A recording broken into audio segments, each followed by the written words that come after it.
de jus, de nectar, de cocktail, de fruits.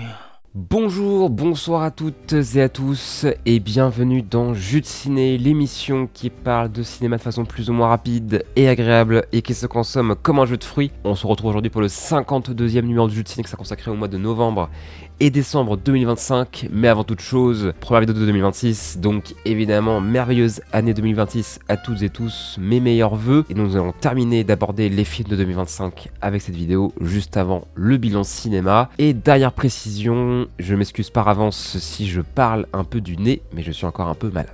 Go! L'étuge 2, le rêve américain, une petite poignée de vannes arrive à faire mouche, mais 190 minutes c'est quand même pas beaucoup, l'ensemble manque de charme et d'ambition, globalement médiocre finalement. 4. La folle histoire de Max et Léon, très agréable à suivre, le duo Ludig-Marseille est toujours aussi attachant et de nombreux moments sont vraiment drôles.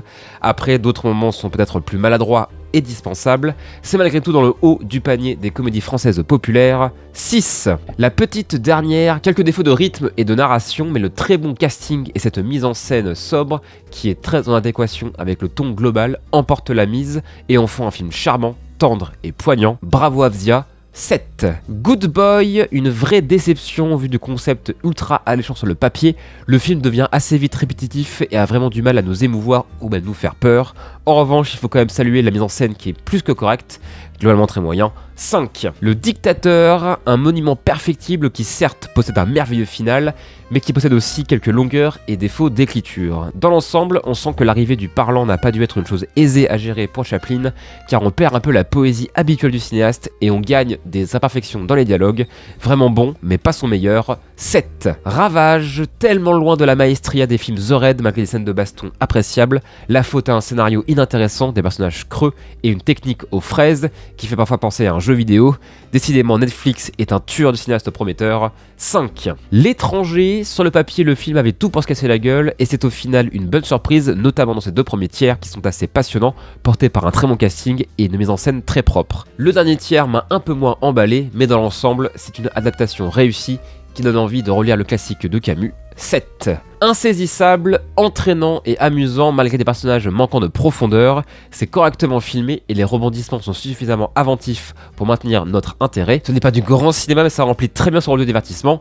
6. À bicyclette, mon seul regret est que le réalisateur n'ait pas réussi à trancher entre une pure fiction ou un pur documentaire. Cet hybride handicape à mon sens quelque peu l'ensemble. Pour le reste, c'est drôle, tendre, beau et souvent très émouvant, pas loin d'être un essentiel de l'année. 7. Les Sentiers de la Gloire, peut-être le premier grand film de Stanley, déjà une immense maîtrise de la mise en scène avec des personnages attachants, un pamphlet anti-guerre toujours aussi actuel et dévastateur, bravo. 8. Shelby Hawks, après un démarrage intrigant, le film devient de plus en plus convenu et inintéressant, en plus d'être techniquement aux fraises. Franchement décevant, l'affiche est peut-être la meilleure idée de l'ensemble, c'est vous dire l'arnaque. 4. Mektoum, My Love, Kanto Uno, une fresque inqualifiable, à la fois déroutante et passionnante. Le film est porté par des comédiens habités et une mise en scène lyrique.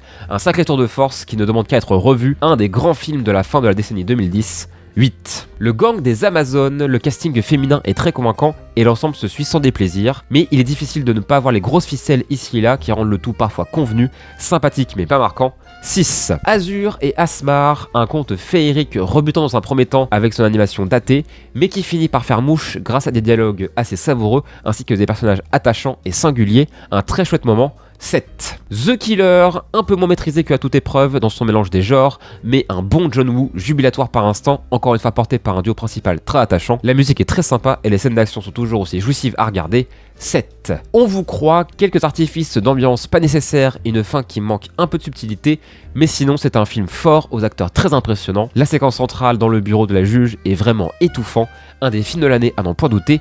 7. Dossier 137, parfois un peu maladroit dans son discours mais passionnant et porté par de très belles idées de cinéma, un film percutant qui ne laisse pas indifférent.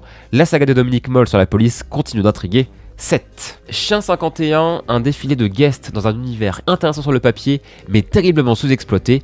Les scènes d'action sont correctes, mais il faut supporter un scénario peu inspiré et des personnages relativement insipides. Bien tenté Cédric de conclure sur le sublime Wish You Were Here des Pink Floyd, mais tu ne m'as quand même pas eu. 5. Bugonia, un Lantimos toujours aussi nihiliste et décalé, porté par un très bon casting. C'est presque un peu décevant que le film n'assume pas son ambiguïté jusqu'au bout, mais il faut avouer que le climax est assez grisant. Mention spéciale aux scènes de flashback assez impressionnantes. Bref, du tout bon. 7. In Violent Nature, le concept fonctionne sur une bonne partie du long métrage et permet une immersion assez impressionnante.